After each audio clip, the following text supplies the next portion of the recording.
Құрметті мәдени саласының қызметкерлері мен ардагерлері, сіздерді кәсіби мерекелеріңізбен, мәдениет және өнер қызметкерлер күнімен шын жүректен құттықтаймын.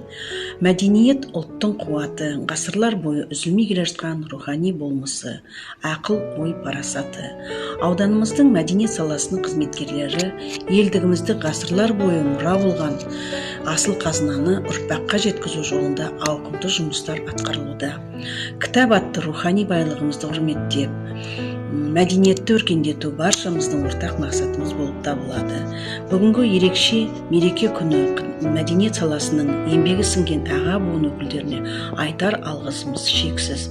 Баршаларыңызды шығармашылық жолда толағай табыс, еңбектеріңізге жеміс, отбасыларыңызға бақ береке тілеймін.